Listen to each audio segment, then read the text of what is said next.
मित्र बंधु एकेडमी के online platform पे मैं अंकित मिश्रा आप सभी का स्वागत करता हूं। आज हम फिजिक्स की अगली क्लास में अपने सिलेबस को आगे बढ़ाएंगे। पिछली क्लास में जहां तक हम लोगों ने पढ़ रखा है उसके आगे के पॉइंट पे चर्चा करेंगे।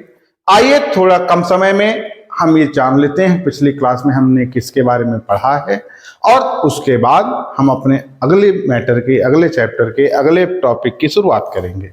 ठीक है ना। आइए देखिए, हम लोग पिछली क्लास में शुरुआत किए थे, जो हमारे चैप्टर का नाम था मापन और मात्रक। ठीक है ना। अब देखिए, सबसे पहली चीज हम पिछली वीडियो में आपको बता चुके हैं कि जो हमारे फिजिक्स की शुरुआत हुई है उसमें सबसे पहले भौतिकी हम लोग पढ़ रहे हैं, जिसे फिजिक्स बोलते हैं। इसमें हम सब लोग सबसे पहले पढ़े हैं कि भौतिक राशि क्या है, फिजिकल क्वांटिटीज क्या हैं। पिछले वीडियो में हम लोग पढ़ चुके हैं कि ऐसी राशियां जिनका मापन यथार्थतापूर्वक, शुद्धतापूर्वक, सरलतापूर्वक किया जा सकता है, उन राशियों को हम भौतिक राशियां कहते हैं। ठीक है ना। अब जो भौतिक राशियां थी उन्हें दो भागों में बांटा गया था। भौतिक राशि को कितने भागों में बांटा गया था? पिछले वीडियो में हम बताए थे कि इसे कितने भागों में बांटा गया है। इसे दो भागों में बांटा गया है। दो भाग कौन कौन से? पहला था मूल राशि और दूसरा था व्युत्पन्न राशि। ठीक है। मूल राशियां किसे कहते हैं? मूल राशि मतलब फंडामेंटल क्वांटिटीज, व्युत्पन्न राशि को बोलते हैं डिराइव क्वांटिटीज। ठीक है ना। मूल राशियां क्या है?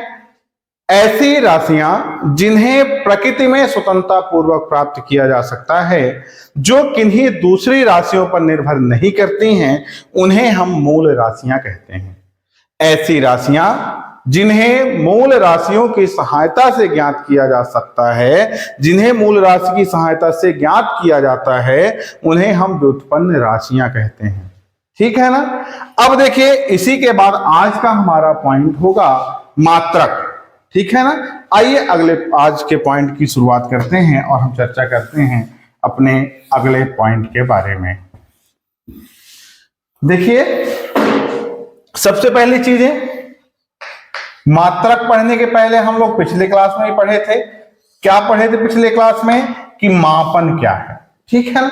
मापन की परिभाषा हम आपको बताए थे कि जब किसी भौतिक राशि का उसके संदर्भ मानक के साथ तुलना करते हैं, तो जब संदर्भ मानक से तुलना करते हैं तो तुलना करना और तुलना करके बताना। जैसे जिसका द्रव्यमान हमें बोले कि 100 ग्राम है, तो 100 ग्राम, इसको हम बताने के लिए किसी न किसी संदर्भ मानक का उपयोग करेंगे और उस संदर्भ मानक की सहायता से हम इसको बताएंगे कि ये 100 ग्राम है, और जिसकी सहायता से हम इसकी तुलना करेंगे वो हमारा मापन कहलाएगा। ठीक है ना। अब देखिए, अब कितना सरल है। तो मात्रक क्या हुआ? जब किसी भौतिक राशि का उसके संदर्भ मानक से तुलना करते हैं तो संदर्भ मानक ही उसका मात्रक कहलाता है। किसी भी वस्तु को मापने के लिए जिस संदर्भ मानक का हम प्रयोग करते हैं वही मात्रक कहलाता है। ठीक है ना। आइए परिभाषा नोट कर लेते हैं।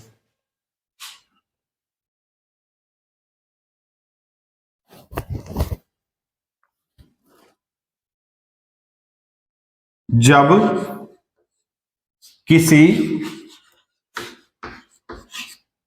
भौतिक राशि का जब किसी भौतिक राशि का उसके संदर्भ मानक से तुलना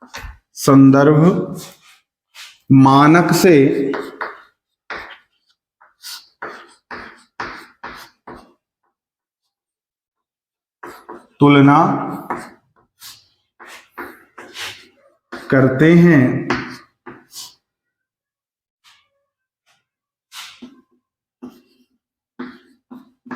तो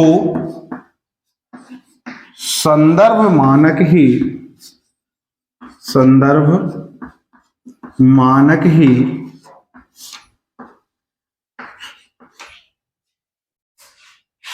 मात्रक कहलाता है।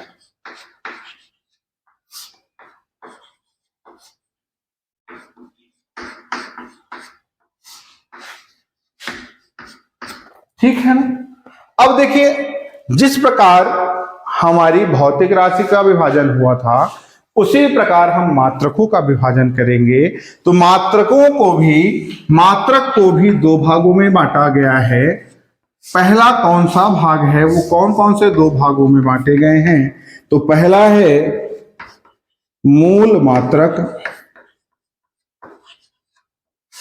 और दूसरा है व्युत्पन्न मात्रक।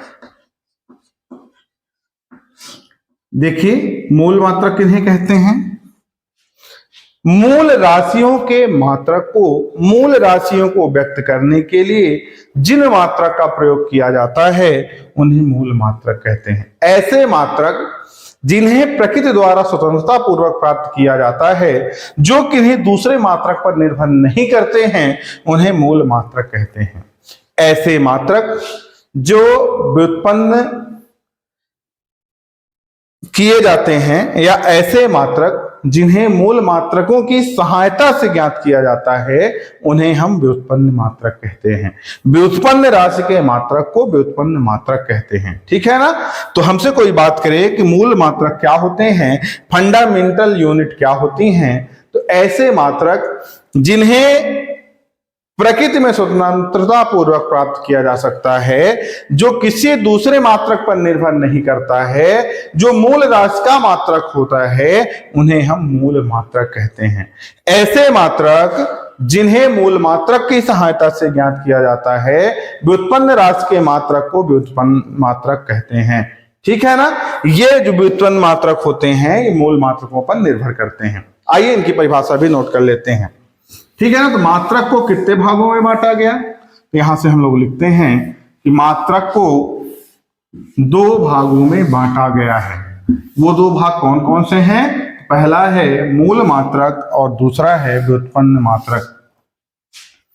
आइए नोट कर लेते हैं। मात्रक में दो भाग हैं। पहला है मूल मात्रक, फंडामेंटल यूनिट,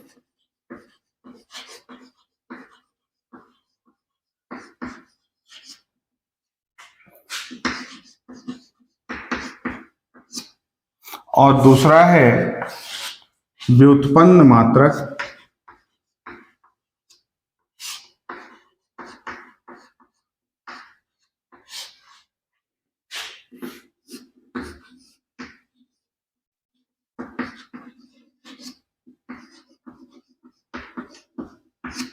ठीक है ना। आइए परिभाषा लिख लेते हैं क्रम से।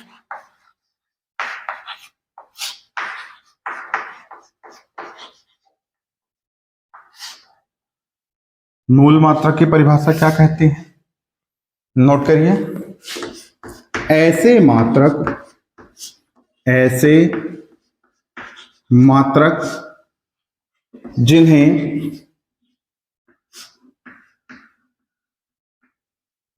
जिन्हें प्रकृति में स्वतंत्रता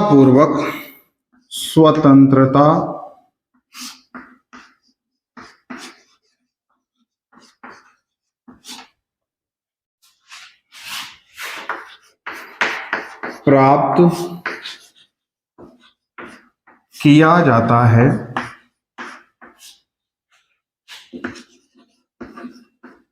मूल मात्रक कहलाते हैं।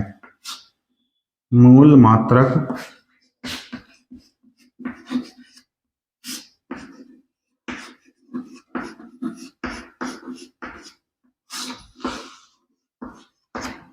ठीक है ना। अथवा करके इसकी परिभाषा लिख लेते हैं, या करके, या और सरल भाषा में क्या बता सकते हैं, लिख लेते हैं। मूल राशि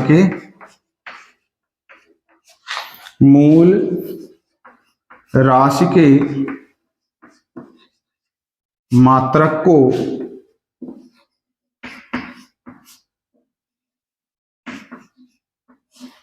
मूल मात्रक कहते हैं।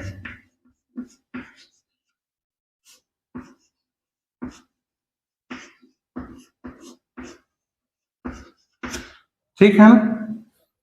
नोट कर लीजिए। आइए देखते हैं व्युत्पन्न मात्रक। ठीक है, मूल मात्रक सबको समझ में आ गया होगा। ऐसे मात्रक जिन्हें प्रकृति में स्वतंत्रतापूर्वक प्राप्त किया जा सकता है, या ये कहें कि मूल राशि का जो मात्रक होगा उसे हम मूल मात्रक कहेंगे। ठीक है, आइए व्युत्पन्न मात्रक के बारे में देखते हैं।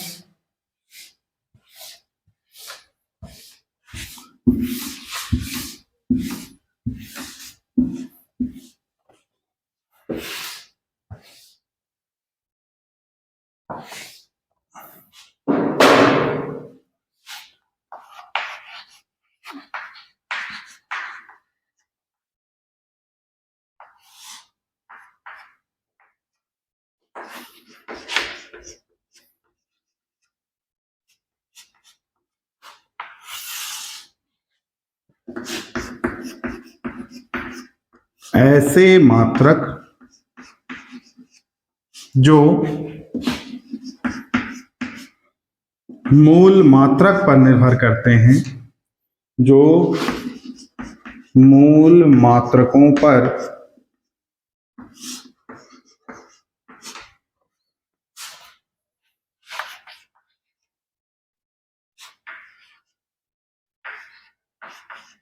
निर्भर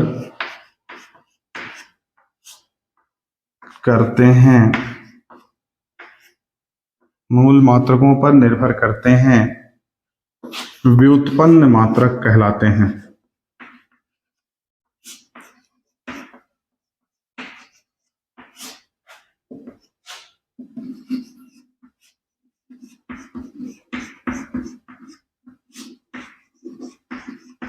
इसकी परिभाषा या करके लिख लीजिए, छोटी सी परिभाषा क्या कहती है? व्युत्पन्न राशि के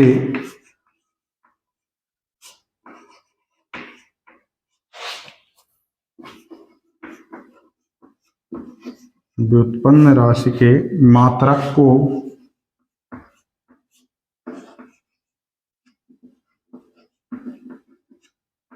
व्युत्पन्न मात्रक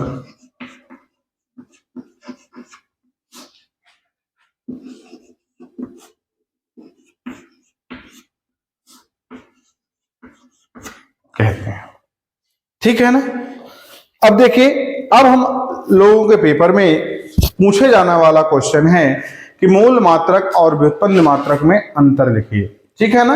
या पहले हम पढ़ लेते हैं मात्रक की विशेषता और उसके बाद पढ़ लेते हैं कि मूल मात्रक और व्युत्पन्न मात्रक में क्या अंतर है। आइए सबसे पहले अंतर देख लेते हैं।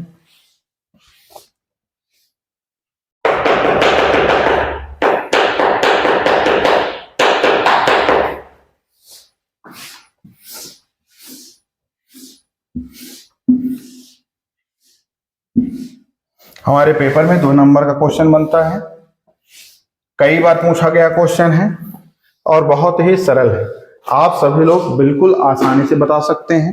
हम लोग लिख लेते हैं, एक तरफ लिख लेते हैं मूल मात्रक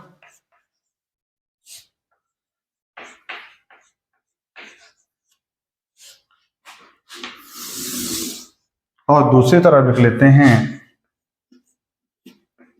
व्युत्पन्न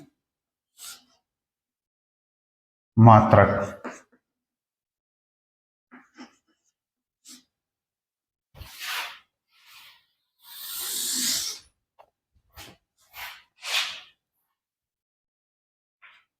चलिए, मूल मात्रक की परिभाषा पहले नंबर में, मूल राशि के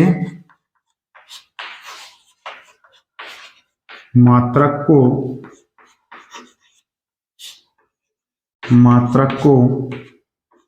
मूल मात्रक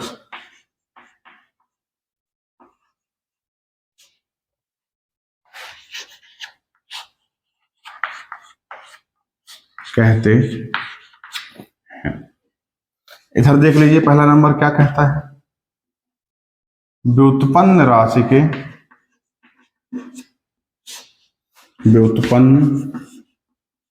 राशि के मात्रक को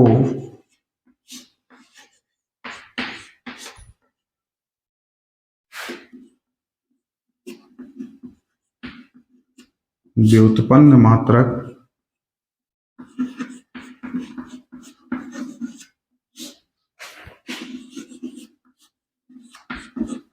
कहते हैं। दूसरा नंबर है, दूसरा क्या कहता है, यह एक दूसरे से, यह एक दूसरे से पूर्णतः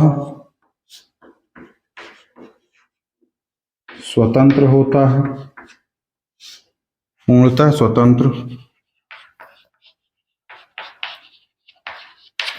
होता है। इसमें लिख लेंगे यह मूल मात्रक पर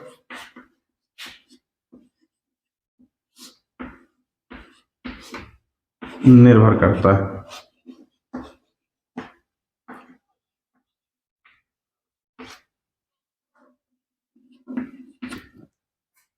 अगला नंबर क्या कहता है,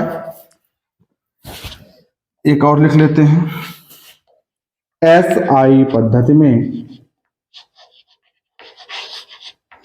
SI पद्धति में इनकी संख्या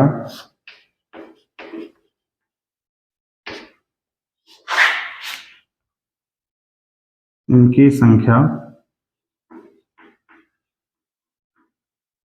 7 है, और इनमें लिख लेंगे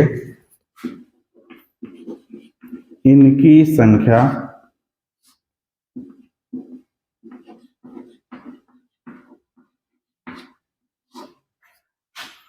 असीमित है।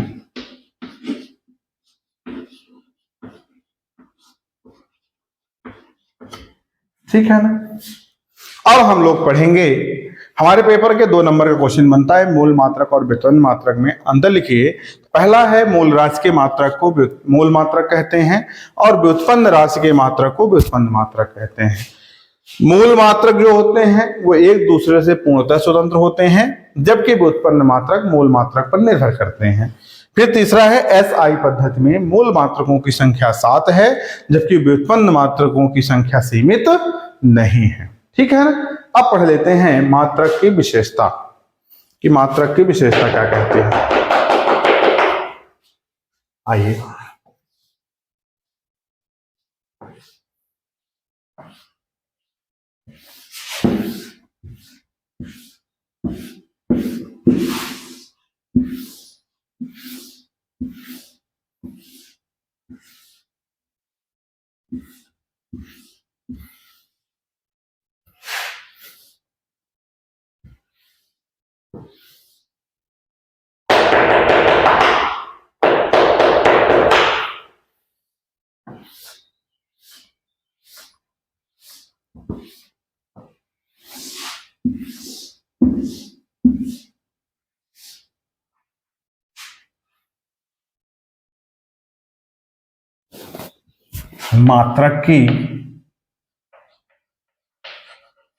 मात्रक की विशेषता।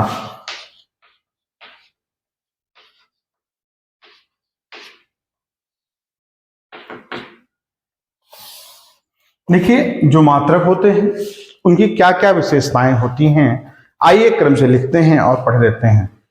सबसे पहली चीज देखते हैं, पहली विशेषता हमें क्या कहती है। पहली विशेषता कहती है कि वह सुपरिभाषित हो। जो भी मात्रक है, जिस मात्रक का हम प्रयोग करना चाह रहे हैं, वह सही तरीके से यथार्थतापूर्वक प्रयोगों द्वारा सभी रूपों में क्या हो कि उसे परिभाषित किया गया हो। तो पहली विशेषता कहती है कि वह सुपरिभाषित हो, सुपरिभाषित हो। दूसरी विशेषता क्या कहती है, उचित आकार का हो, उचित आकार का हो। तीसरी विशेषता क्या कहती है, तीसरी विशेषता कहती है कि समय व स्थान के साथ, समय व स्थान के साथ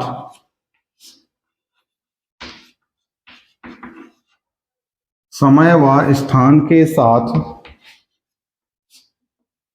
उसके मान में परिवर्तन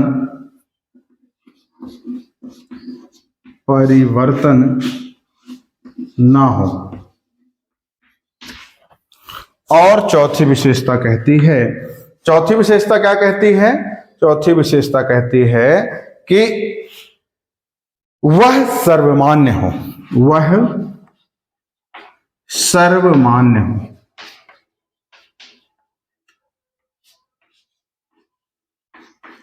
ठीक है ना? तो मात्रक की विशेषता क्या कहते हैं? हमारे पेपर में पूछता है कि मात्रक की विशेषता लिखिए। ठीक है ना?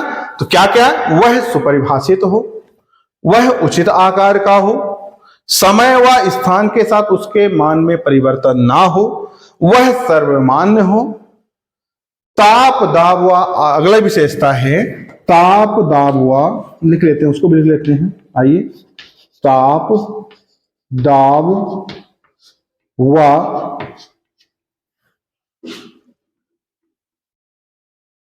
आर्द्रता का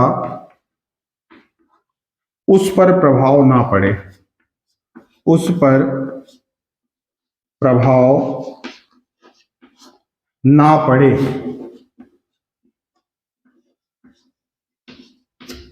ठीक है ना? ये हो गई मात्रक की विशेषताएं। कौन कौन सी? पहले विशेषता है कि वह सुपरिभाषित हो, मतलब जो मात्रक है वह मात्रक सभी तरीकों से पूरी तरह से परिभाषित किया गया हो, अर्थात वह सुपरिभाषित हो। दूसरी विशेषता है कि उचित आकार का हो, जो मात्रक हम उपयोग कर रहे हैं उसका आकार जो हो वो उचित आकार का हो। तीसरी विशेषता कह रही है कि समय व स्थान के साथ मात्रक के मान में कोई भी परिवर्तन ना हो। और चौथी विशेषता कहती है कि वह सर्वमान्य हो, अर्थात कहीं भी उसका उपयोग हो तो वो मात्रक हर एक जगह पर क्या हो, सभी जगहों पर क्या हो, मान्य हो, अर्थात सर्वमान्य हो। फिर अगली विशेषता कहती है कि ताप दाब व आर्द्रता का उस पर कोई प्रभाव ना पड़े। ठीक है ना? अब इसके बाद हमारा अगला पॉइंट आता है मात्रक की पद्धतियां। मात्रक की पद्धतियां।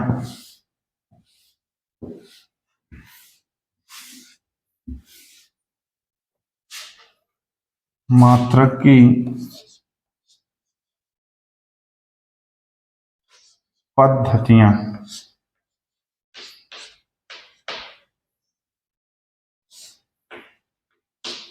मात्रक की मुख्य रूप से 4 पद्धतियां हैं।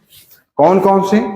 पहली पद्धति है CGS पद्धति,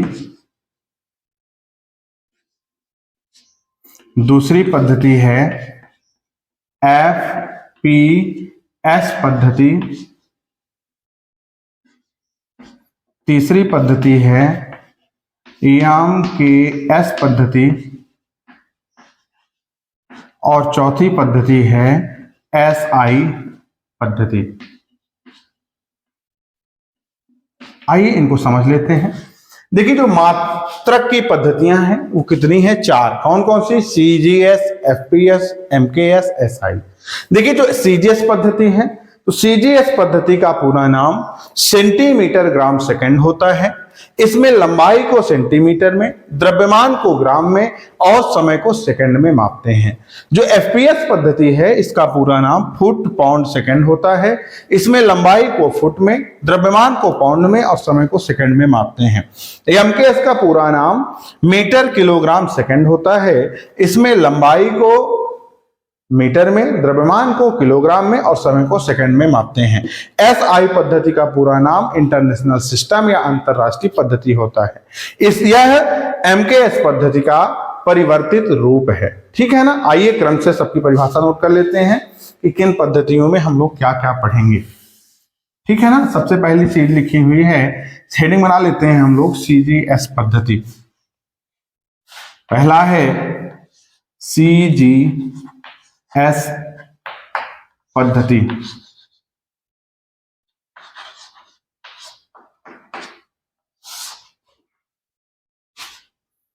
इसका पूरा नाम, इसका पूरा नाम centimetre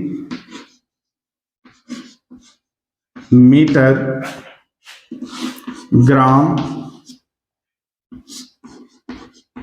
second, centimetre gram second होता है।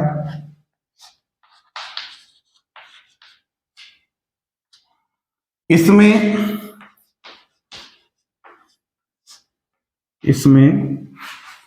लंबाई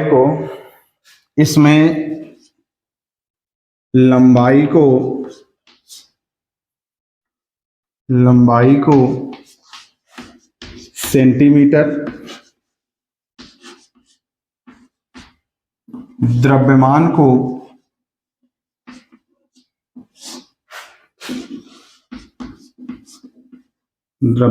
को ग्राम और समय को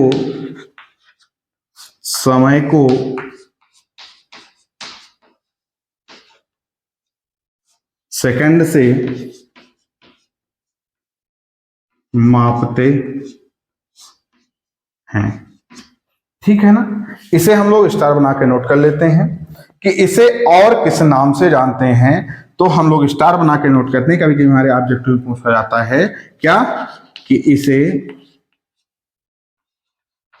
मीट्रिक पद्धति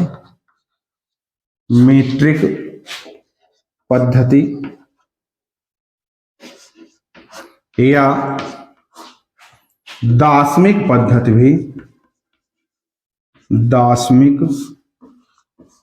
पद्धति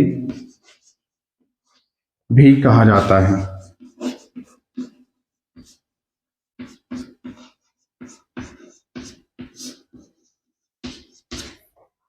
ठीक है ना। आप लोग नोट कर लीजिए।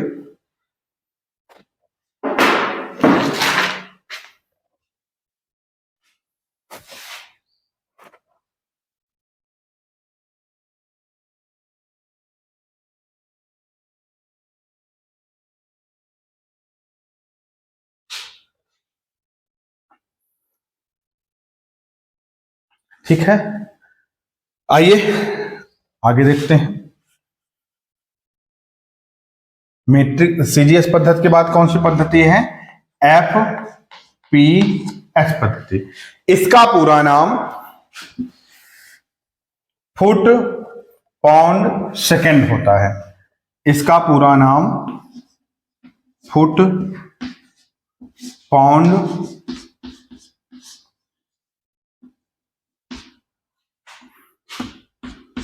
सेकेंड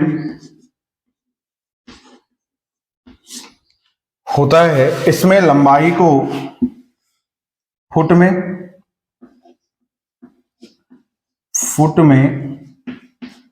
द्रव्यमान को पाउंड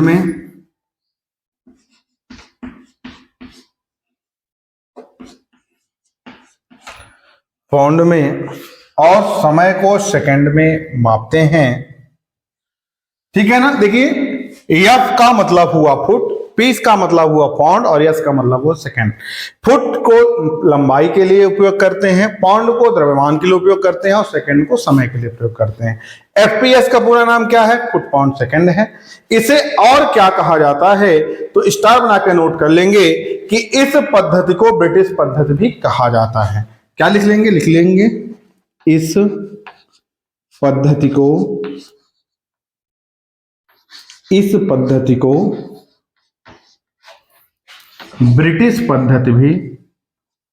ब्रिटिश पद्धति भी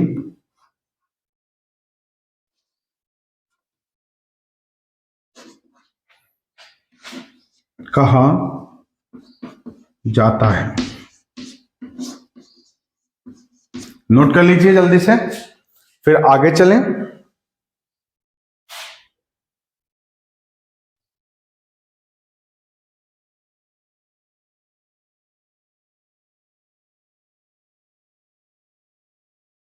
चलें, अब देखिए अगली पद्धति है। अगली पद्धति है एमकेएस पद्धति। यम के एस पद्धति। इसका पूरा नाम मीटर किलोग्राम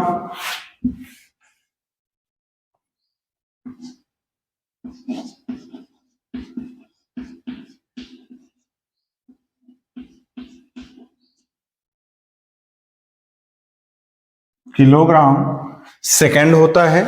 इसमें लंबाई को मीटर में, द्रव्यमान को किलोग्राम में, इसमें लंबाई को मीटर में, द्रव्यमान को किलोग्राम में,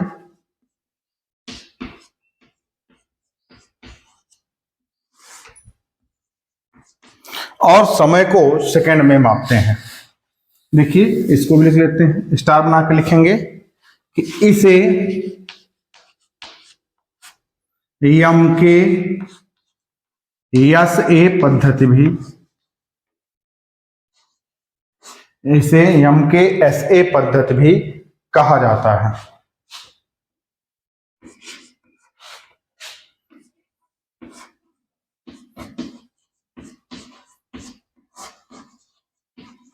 देखिए इसको MKSA का मतलब क्या हुआ कि जो हमारी MKS पद्धति है इसमें विद्युत धारा का जो साई मात्रक एम्पियर है उसे भी शामिल कर लिया गया है।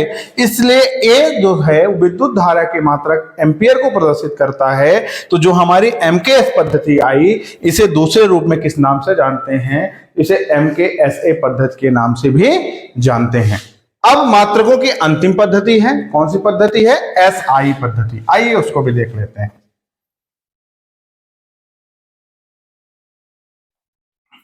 SI पद्धति, इसका पूरा नाम अंतरराष्ट्रीय पद्धति होता है। इसका पूरा नाम अंतरराष्ट्रीय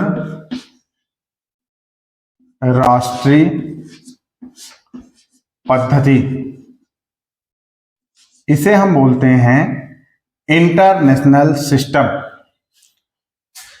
इसका पूरा नाम अंतरराष्ट्रीय पद्धति होता है। इसमें लंबाई को मीटर में, द्रव्यमान को किलोग्राम में, समय को सेकंड में मापते हैं। यह MKS का परिवर्तित रूप है। ठीक है ना? SI पद्धति में जो मूल मात्रक हैं और पूरक मात्रक हैं उन्हें विभाजित किया गया। SI पद्धति में मूल मात्रकों को 7 भागों में बांटा गया, जबकि 2 पूरक मात्रकों के बारे में बताया गया। 7 मूल मात्रक कौन कौन से हैं? तो 7 मूल मात्रक हैं लंबाई, द्रव्यमान, समय, ये हमारे क्या हैं? मूल राशियां हैं। लंबाई का मात्रक मीटर होता है, द्रव्यमान के लिए किलोग्राम, समय के लिए सेकंड। तो जो हमारे लंबाई का मात्रक मीटर है ये हमारे मूल मात्रक हैं। क्लियर है ना? तो जो मूल ये हम आज की क्लास को यहीं पे रोकेंगे। अगली क्लास में हम मूल मात्रक, पूरक मात्रक के बारे में पढ़ेंगे जो SI पद्धति में बताए गए हैं, और कुछ और लंबाई के छोटे छोटे मात्रक और बड़े बड़े मात्रकों के बारे में पढ़ेंगे। आप लोग निरंतर एक नोटबुक के साथ क्लास में बने रहिए, हर एक चीज नोट करिए, पढ़िए, और जो चीजें समझ में नहीं आती हैं उनको अधिक से अधिक पूछने का प्रयास करिए। आपको आज की क्लास कैसी लगी ये भी आप कमेंट के माध्यम से बताएं। आपकी प्रतिक्रिया बेहद महत्वपूर्ण होती है। अगले वीडियो में हम अगले टॉपिक के साथ फिर मिलते हैं, तब तक के लिए धन्यवाद।